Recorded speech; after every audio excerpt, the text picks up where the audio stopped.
a special warm welcome to Han Kang, Nobel laureate in literature for this year. And I also want to welcome Ms. Yu, who will be the translator today. Please 이번에 같이 번역을 해주셨던 통역사로 계신 분도 환영합니다. 저는 미사 탈리우입니다. 저는 오늘 여러분들이 질문을 할 수 있도록 지금 한 40분 정도 좌장을 맡도록 하겠습니다. 굉장히 많은 한국의 기자님들이 함께 이 자리에 함께 하셨습니다. 질문은 영어로 해주시기 바랍니다.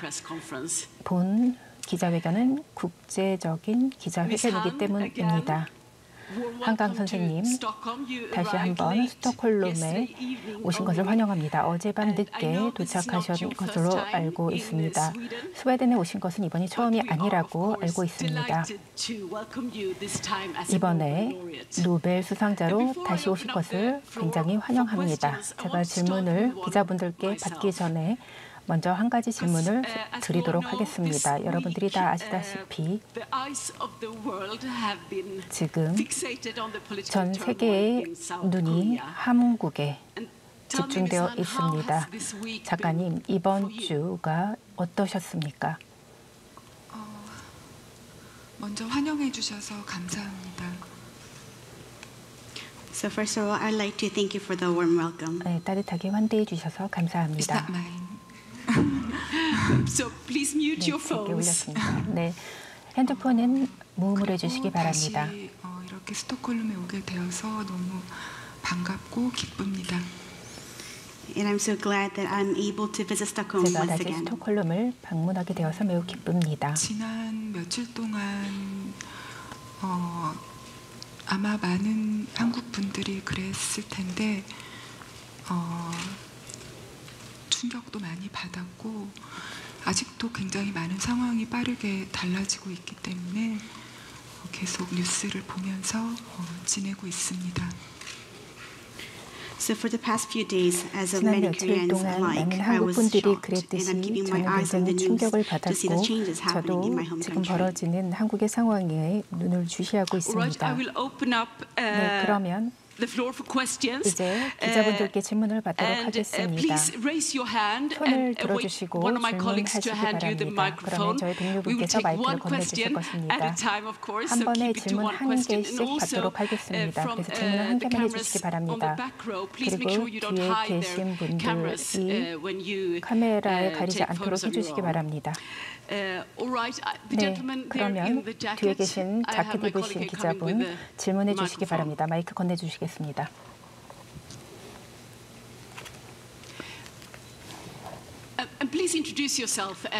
그리고 먼저 소개를 해주시기 바랍니다. 저는 KBS에서 온 유동엽 기자라고 합니다. 한강 작가님께 인사를 드립니다. 한국의 모든 시민을 대변해서 오늘 이렇게 질문을 할 수 있는 기회를 주셔서 감사합니다. 현재 한국은 극단적인 혼란에 서 있습니다. 그리고 다른 여러 국가에서 전쟁이 진행 중이고 현재 우리는 디지털 세상에 살고 있습니다. 그러다 보니까 사람들이 책을 덜 읽게 되고 이렇게 어려운 상황에서 이 세계에게 문학이 의미하는 것은 무엇일까요?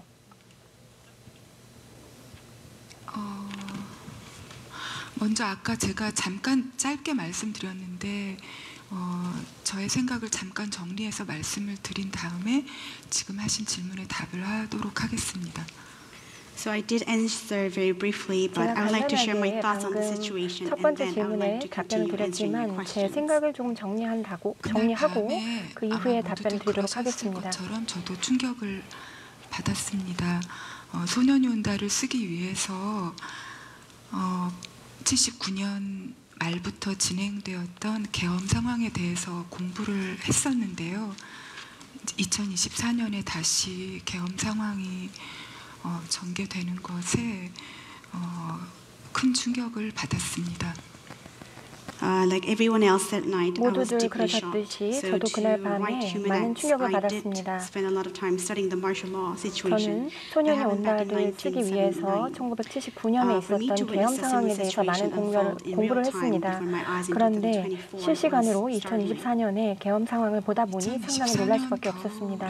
이 상황이 다른 점은 모든 상황이 다 이제 생중계가 되어서 모든 사람이 지켜볼 수 있었다는 점이었다고 생각이 됩니다. So one difference between the situation back in 1979 and 2004 winter is that it was live, 2024년 겨울의 차이점은 everybody was there to witness the 모든 situation. 사람들이 이 상황을 생중계로 지켜볼 수 있었다는 점이었습니다.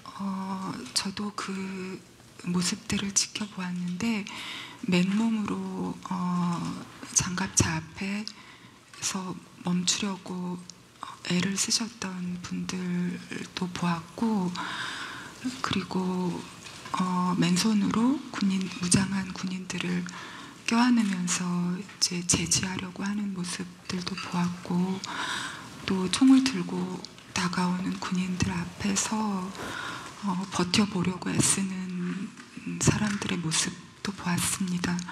그리고 이제 마지막에 군인들이 물러갈 때는 이제 잘 가라고 마치 아들들한테 하듯이 그렇게 소리치는 모습도 보았습니다. Situation that I witnessed was astonishing. There were people with bare body trying to stop the armed vehicles. There were people with bare hands trying to hold the armies, trying to stop them. And there were military personnel with guns. And people were struggling to stand firm against their pushing. When the military guys were taking their stands back, I saw people bidding goodbye to the military guys as if they were their own children. 그분들의 진심과 용기가 느껴졌던 순간이었습니다. At the moment, I could feel their truth and their courage. 그리고 젊은 경찰분들 그리고 젊은 군인분들의 태도도 인상 깊었는데요. 아마 많은 분들이 느끼셨을 것 같은데 그 예기치 못한 상황에서 뭔가 판단을 하려고 하고 어떤 내적 충돌을 느끼면서 최대한 소극적으로 움직이고 있다는 느낌을 받았어요. So I'm sure you have all witnessed, but there were a lot of young police officers and military personnel, and their attitude left a great impression on me. I'm sure you all felt it, but besides it was an unexpected situation, they made their own judgment. Internally, they debated and they took a passive stance. 그런 명령을 내린 사람들의 입장에서는 소극적인 것이었겠지만 보편적인 가치의 관점에서 본다면 생각하고 판단하고 고통을 느끼면서 해결책을 찾으려고 했던 적극적인 행위였다고 생각이 됩니다. And the point of view of the person who gave the command, it might have been a passive stance, but from the universal value point, I think it was an active action they took, feeling the pain, trying to figure out what to do at the situation. 바라건대 무력이나 어떤 강압으로 어떤 언로를 막는 그런 방식으로 통제를 하는 과거의 상황으로 돌아가지 않기를 간절히 바라고 있습니다. It is my wish that violence and coercion will not take place to suppress the press. We should not go back to the past where the press was oppressed by the government. 그리고 문학의 역할에 대해서 물어보셨는데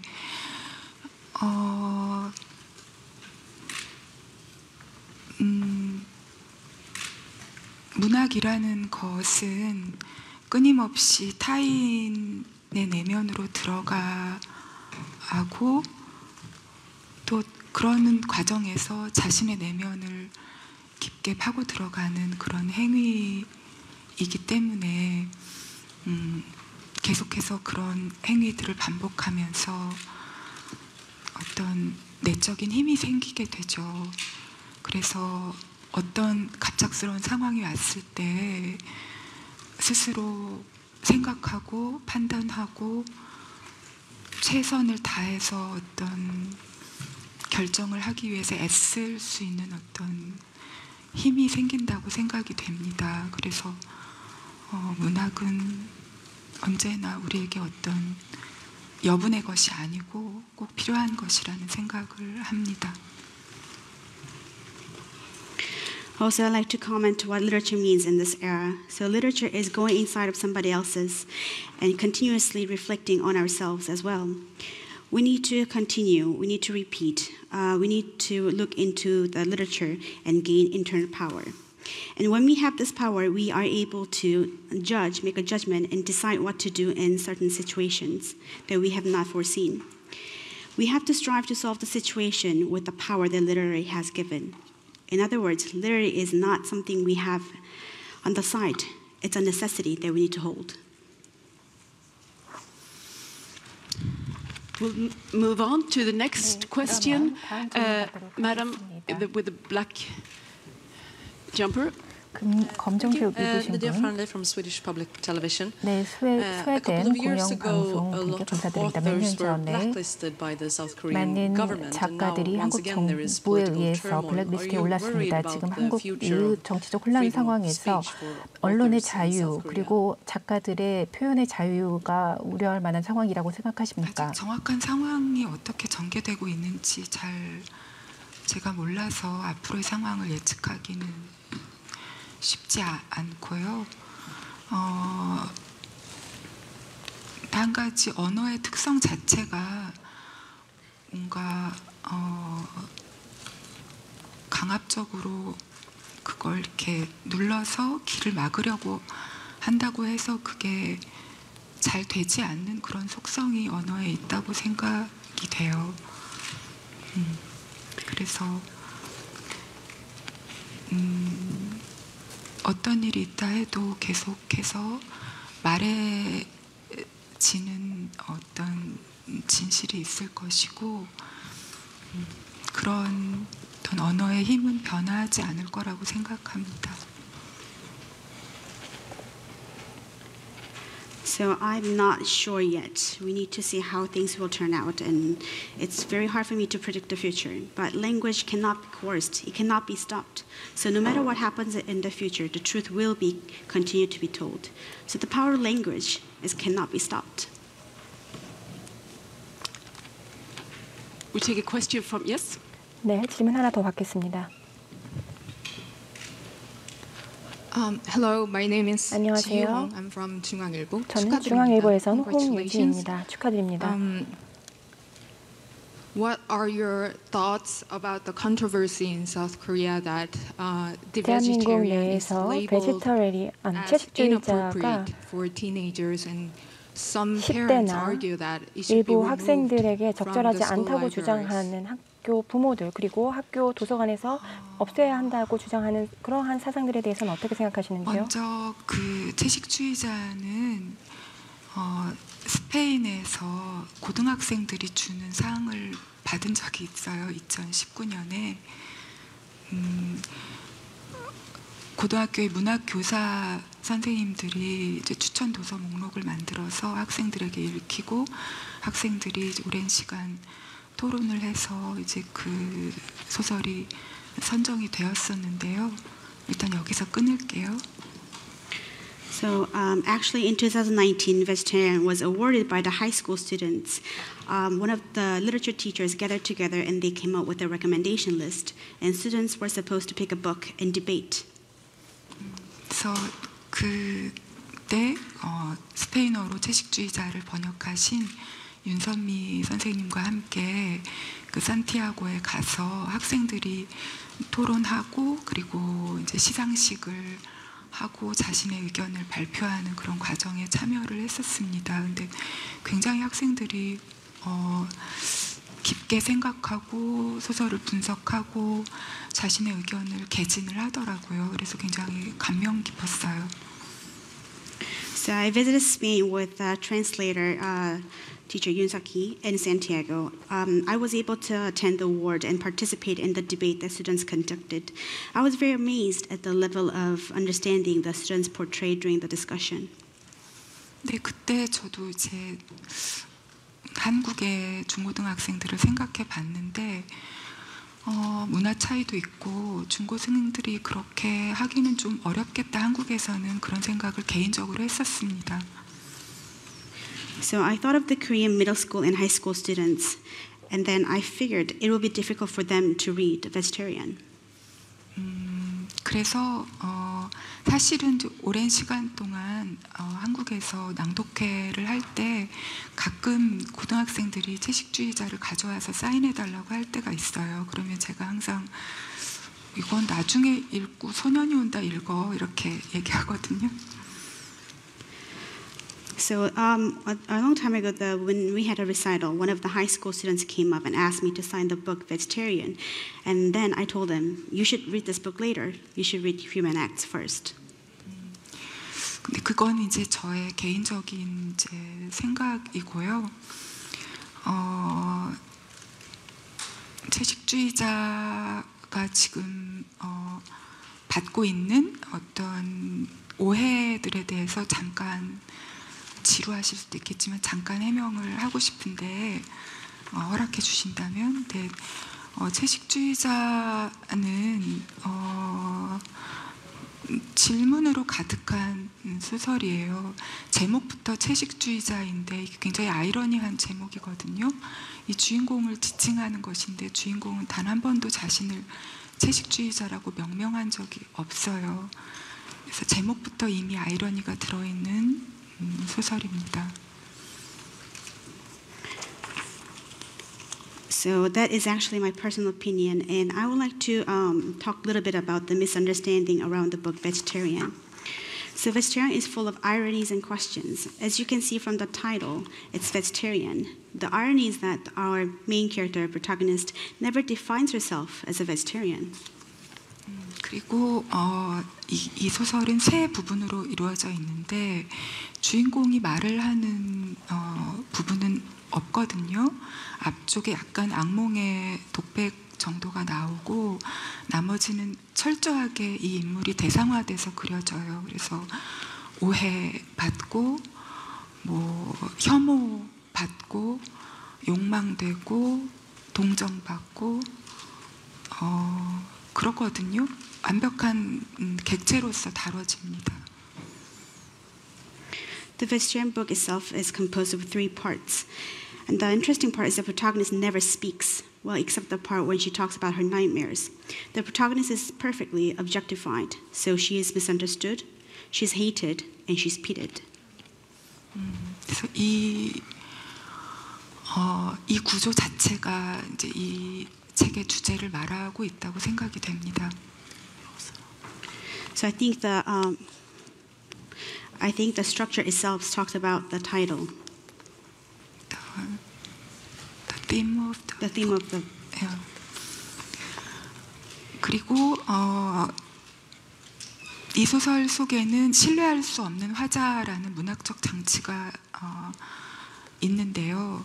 그러니까 첫 번째 장의 화자가 가장 신뢰할 수 없는 화자이고 두 번째는 역시 신뢰할 수 없는 화자이지만 좀 1장보단 덜하고 마지막 화자도 역시 계속해서 주인공 영예를 진실을 파악하는 데 실패하고 있다는 점에서 모두가 다 약간씩 신뢰할 수 없는 면을 가지고 있습니다. So I would like to mention the unreliable speakers of this book.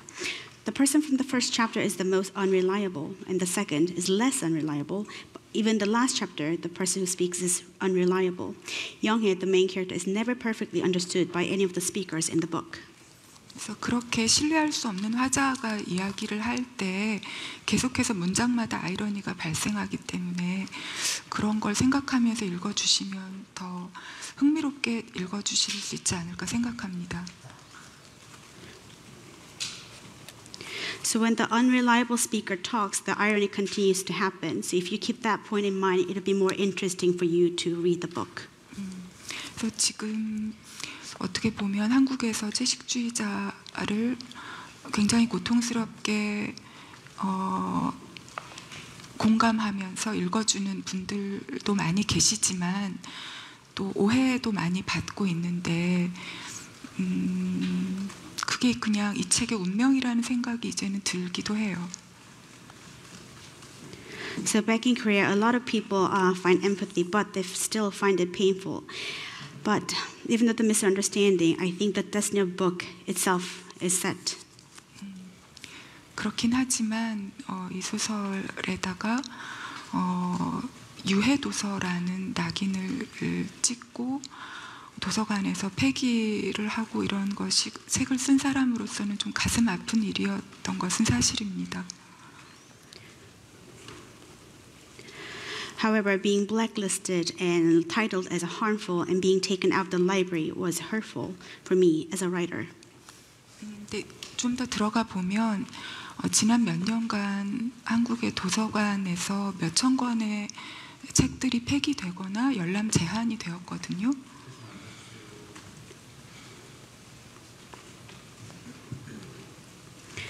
So actually, for the past while in Korea, thousands of books have been taken out of the library or labeled as unable to read.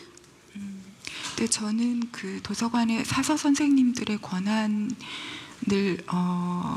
굉장히 중요하게 생각하는데요. 그분들이 많이 고민하고 책들을 골라서 비치를 하고 그런 역할을 하시거든요. 그런데 이제 자꾸 이러한 상황이 생기면 아마 검열을 하시게 될 것 같아요. 그래서 그런 게 좀 우려되는 부분이 있습니다.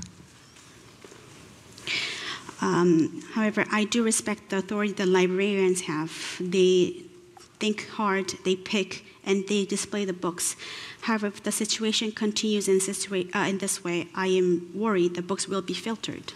그 책이라는 건 굉장히 중요한 존재이고 우리가 책들을 읽으면서 공존하는 법, 타인을 이해하는 법, 다양한 사람들과 함께 살아가는 법 이런 것들을 배워가고 그러면서 뭔가 성숙한 태도도 갖게 되고 좀 열려있는 어떤 공동체가 된달까 그럴 것 같은데 그런 인문학적인 토양의 기초가 되는 것이 도서관인데 사서 선생님들의 어떤 권한을 잘 지키는 방향으로 사회가 나아가면 좋겠다는 바람이 있습니다.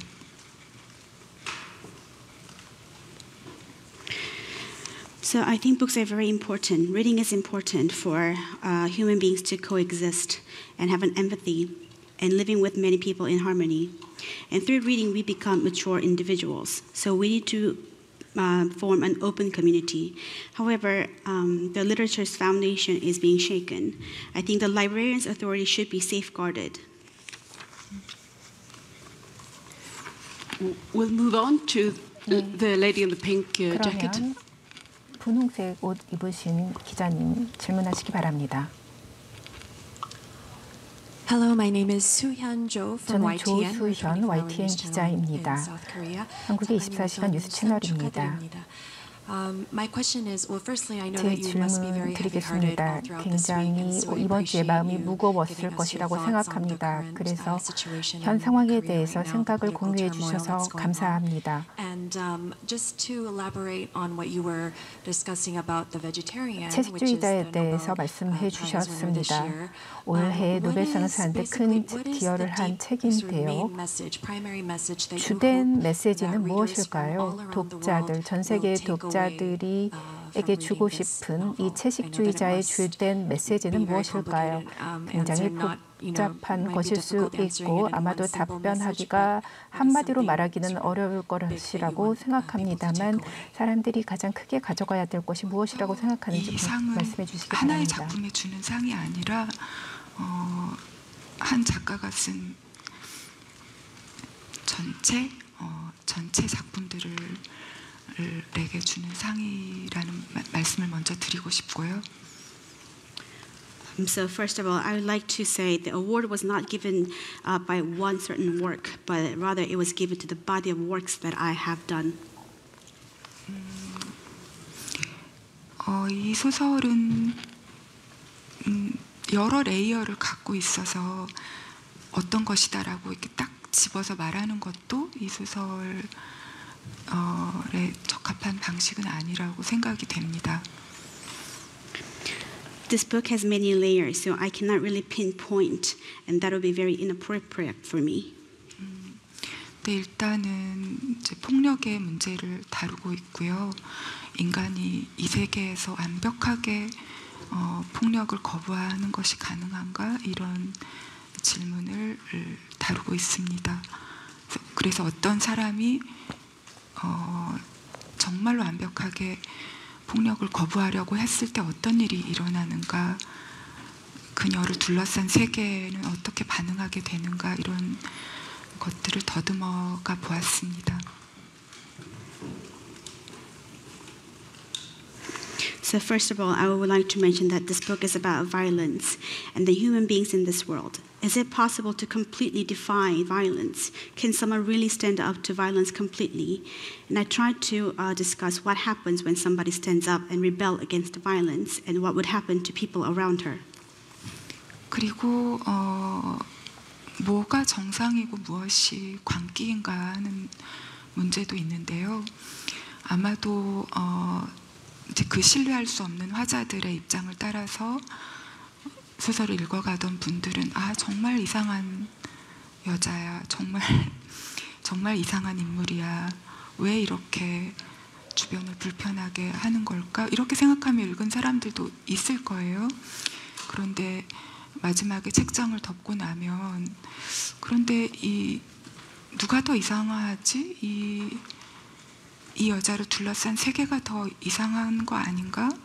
그냥 고기를 안 먹겠다고 한 거였는데 왜 이런 일이 일어났을까라고 의문할 수 있지 않을까요? 그래서 사실 이 소설에서 중요한 장면은 가족들이 이 영애에게 억지로 고기를 먹이는 장면이에요.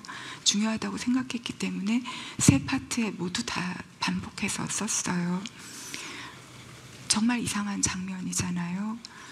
그렇게 무엇이 정상이고 무엇이 광기인가라는 질문도 하고 싶었고, 어떻게 보면 영애의 우주 속에서 영애는 어쩌면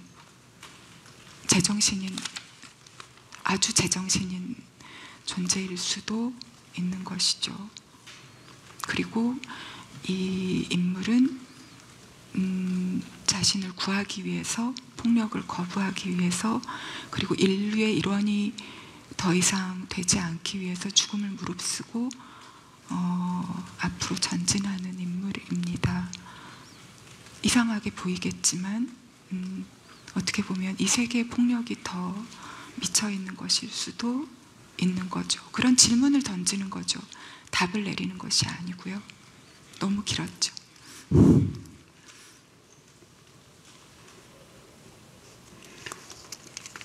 So I'd like to ask, what is normal, what is crazy? Through the unreliable speakers, if you follow, you might think, wow, this person is crazy, this person is strange. Why would this person cause so much disturbance to the people around her, making them uncomfortable? However, when you close the book, you might think again, what is so strange, her or the world? She only does not want to eat meat. You will ask such question. And the most strange scene that I have to mention is her family trying to force feed her meat. This is mentioned in all 3 of my chapters because it has a great importance. So what is normal? What is crazy?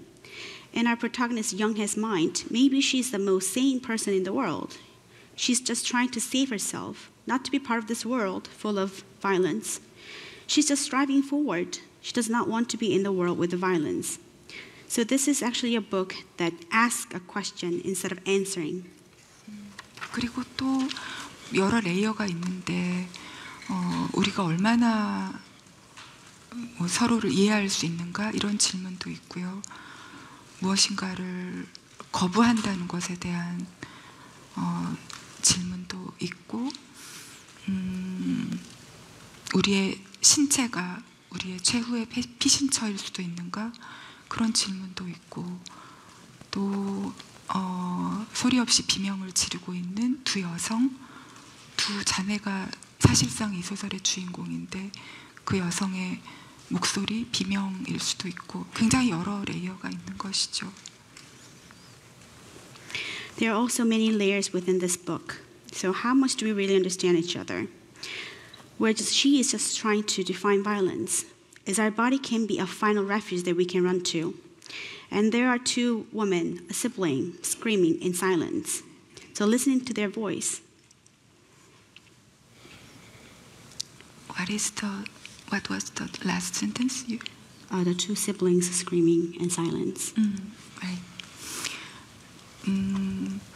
예, 그래서 한마디로 이 소설을 정의하기는 어렵고 수많은 질문들로 가득 차 있는 소설이라고 생각합니다. So in other words, I cannot define this book with one word. And there are many questions within the book. The lady in the white jumper there? 네, 하얀색 상의 입으신 Hello, my name is 안녕하세요. 송유진. I'm a news reporter at 아리랑 TV. 아리랑 TV에서 온 송유진이라고 합니다. 한국의 인터내셔널 TV 채널이고요. 우선 이렇게 직접 한강 작가님을 만나 뵙게 되어 영광입니다. 이번 주 노벨 주간에 참여하시게 된 동기에 대해서 여쭙고 싶습니다. 이 문학상 수상자로서 상당히 빡빡한 스케줄을 가지고 계신 것으로 알고 있는데요. 가장 기대되는 부분은 또 어느 부분인가요?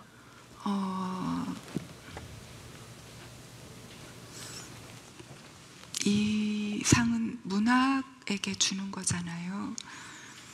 그래서 처음에는 저에게 쏟아지는 개인적 관심에 굉장히 부담스러웠어요. 근데 뭐 한 달 넘게 좀 생각을 해보니까 이 상은 문학에게 주는 것이고 문학에게 주는 상을 제가 이번에 받았구나라고 생각을 했습니다. 그러니까 좀 마음이 편안해졌어요. So this award is given to the literature. So all the attention that has been focused on me has been very overwhelming. So for the past month, I tried to wonder, and I came to a conclusion that this award is given to the work. No, this award is given to the literature. The literature. Sorry. And this year, I was awarded, and it's different. I was awarded. Is different from that. So this award is given to the literature, and this year I was awarded. This is my conclusion, and this makes me more comfortable. 네, 이렇게 해서 저는 더 좀 편안함을 느꼈습니다. I'll try to write on without any pressure. 부담을 느끼지 않고 글을 쓸 것입니다. I'm ready to write again. 네, 이제 다시 글을 쓸 준비가 되어 있습니다. And as for this Nobel Week, 이번 노벨 주간에 너무나 많은 일을 제가 할 수 있을 것이라고 생각합니다. 그런데 오늘이 가장 어려운 날이라고 생각합니다. 그래서 오늘 이후로는 보다 더 노벨 주간을 즐길 것입니다. 저는 국립도서관도 방문할 것이고 제가 존경하는 아스트리드 린드그랜드의 아파트도 가볼 것입니다. 지난번 스톡홀름에 방문했었을 때 도시를 관광을 하지 못했습니다. 제가 그때 여유 시간은 유니바텐을 방문했었던 딱 한나절의 시간밖에 없었습니다. 그런데 이번 주에는 제가 더 많은 스톡홀름 도시를 구석구석 탐방할 예정입니다. 네, 초록색 상의 입으신 분. 안녕하세요. 저는 연합뉴스 TV에서 온 새로운 신이라고 합니다. 저는 노벨상 뮤지엄에 찻잔과 노트를 남기신 것으로 알고 있습니다. Think about what drew you to this, and 오랫동안 이 어떤 소장품을 둘 것인지에 대해서 생각을 해보셨을 거라 생각하고 그리고 매일 어떤 루틴을 정해놓고 그 루틴에 맞게 습관을 만드셨기 때문에 오늘 이 자리에 왔다고 생각합니다. 그런데 어떤 루틴을 가지고 계신지 궁금합니다. 제가 그 찻잔을 이 박물관에 기증을 한 이유는 그게 저에게 굉장히 친밀한 사물이어서였어요. 그래서 너무 거창하게 하고 싶지 않았고 저의 루틴을 그냥 보여주는 저에게 아주 소중한 것을 기증하는 것이 좋겠다 이렇게 단순하게 생각했습니다. 뭔가 그런 게 좋아서요. 단순하고 그런 것이 그냥 조용하게 한마디를 건네는 느낌이 좋아서 그렇게 한 거였어요. So the reason I chose teacup to give is it's a familiar object. I did not want to make a big deal. I just wanted to share my routine. And it's meaningful to me, and I just want to think simple. I like simple things. And like quiet giving, I want to give the teacup. 이게 아주 조그만 티컵이어서 찻잔이어서 제가 그때는 카페인을 많이 마셨는데 요새는 카페인을 다 끊었는데요. 하루에 몇 번씩 책상으로 돌아가려고 할 때마다 딱 그 잔만큼만 홍차를 마셨거든요. 그러면서 그 찻잔이 뭔가 계속해서 저를 책상으로 돌아가게 하는 주문 같은 것이어서 저의 글쓰기의 아주 친밀한 부분을 나눌 수 있는 방법이라고 생각해서 기증한 것입니다. It's a very small teacup. Back then, I used to take in a lot of caffeine. I don't consume caffeine anymore. But every time I go back to the desk, I had a cup. So that cup continued to bring me back to the desk. And I wanted to share what was most intimate to me. 그리고 제가 올해가 이제 지금 제가 작가로서 활동을 한 지 꼭 31년이 되는 겨울이에요. 근데 사실 그 메모에 쓴 것처럼 항상 그런 루틴을 지키면서 살았다고 하면 아주 큰 거짓말이고요. 대부분은 방황하고 무슨 소설 쓰지 고민하고 소설이 잘 안 풀려서 그냥 덮어놓고 그냥 걷고 이런 시간이 훨씬 더 많았습니다.